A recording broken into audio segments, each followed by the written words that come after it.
भाजपा ने कांग्रेस नेता राहुल गांधी की वियतनाम यात्रा पर नई चिंता जाहिर की। इस साल ये उनकी वियतनाम की दूसरी यात्रा है। बीजेपी के सीनियर नेता रविशंकर प्रसाद ने कहा कि राहुल जी कहां हैं? मैंने सुना है फिर वियतनाम गए।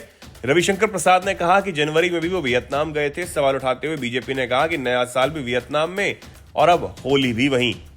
रविशंकर प्रसाद ने कहा कि लगभग 22 दिन उन्होंने वियतनाम में समय दिया। इतना समय तो अपने लोकसभा क्षेत्र में भी नहीं दिया। बीजेपी ने पूछा कि राहुल गांधी को अचानक वियतनाम से इतना प्यार क्यों हो गया। बीजेपी नेता ने पूछा कि अब तो वो विपक्ष के नेता हैं और हिंदुस्तान में उनकी उपलब्धता होनी चाहिए। रविशंकर प्रसाद ने कहा कि हम वियतनाम देश का बहुत बड़ा सम्मान करते हैं, लेकिन ये सवाल तो पूछना पड़ेगा कि राहुल जी को वियतनाम से इतना प्यार क्यों हो गया।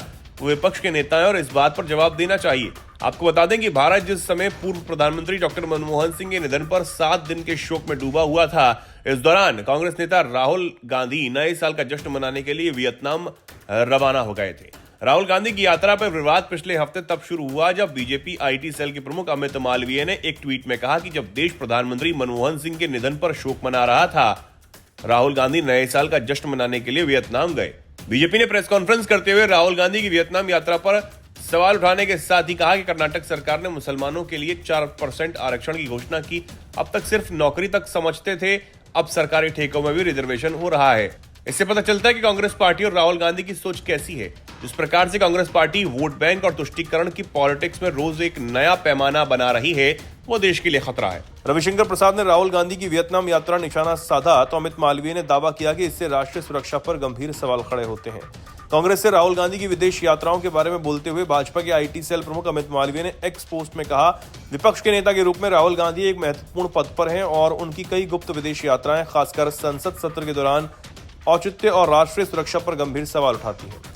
बता दें कि राहुल गांधी की हालिया वियतनाम यात्रा संसद में चल रहे बजट सत्र के दौरान और भारत के पूर्व प्रधानमंत्री और वरिष्ठ कांग्रेस नेता मनमोहन सिंह के 7 दिवसीय शोक अवधि के दौरान दक्षिण एशियाई देश के लिए रवाना होने के महीनों बाद हुई। 26 दिसंबर को मनमोहन सिंह के निधन के बाद गांधी की वियतनाम की अंतिम यात्रा की भी तीखी आलोचना हुई, जिसमें भाजपा ने कहा कि कांग्रेस नेता नए साल के जश्न के लिए चले गए जब देश प्रधानमंत्री डॉक्टर मनमोहन सिंह के निधन पर शोक मना रहा है।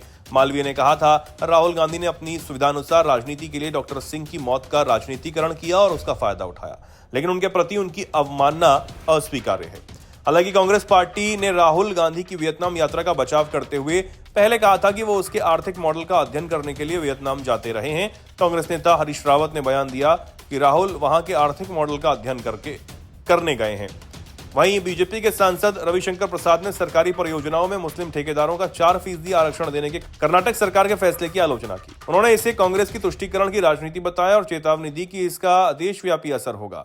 भाजपा ने इस कदम की आलोचना करते हुए कहा कि कांग्रेस कई चुनाव हारने के बावजूद अपनी गलतियों से सबक नहीं ले रही है। इस मुद्दे पर प्रसाद ने कहा, यह कर्नाटक का मामला है, लेकिन इसका राष्ट्रीय स्तर पर प्रभाव होगा। ये कांग्रेस और उसके नेता राहुल गांधी की मानसिकता को दिखाता है।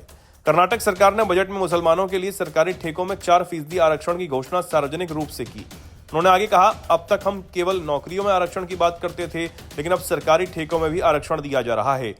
उसमें भी 4% मुसलमानों के लिए आरक्षित किया गया है। पूर्व केंद्रीय मंत्री ने कहा कि भाजपा धर्म के आधार पर आरक्षण के पूरी तरह खिलाफ है और इसका विरोध करती रहेगी। उन्होंने आगे कहा, भाजपा इसके खिलाफ है और हम इसका विरोध करते रहेंगे। धर्म के आधार पर आरक्षण भारतीय संविधान के तहत मान्य नहीं है। सरकारी ठेकों में आरक्षण पूरी तरह असंवैधानिक है। इसे केवल सामाजिक पिछड़ेपन के आधार पर अनुमति दी जा सकती है, लेकिन किसी धार्मिक समुदाय को सीधे तौर पर देना मान्य नहीं है।